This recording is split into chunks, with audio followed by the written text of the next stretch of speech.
So here's everything in the pot for my seasoned rice. Now I'm going to put the rice inside. Here's my washed rice in the pot. Stir it up.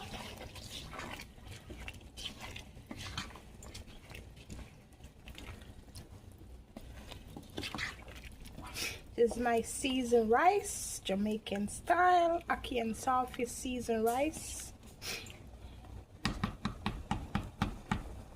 Look at that color, smells so good. So here's everything cooking. Here's my ackee that I picked off my tree the other day. I'm gonna gently put it on the top.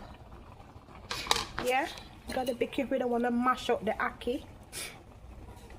So there my ackee in, I put some bell pepper on the top to give it that vibrant color. I'm going to put some foil paper over it now and let it steam and cook. So here, put some foil paper over the pot to let it cook.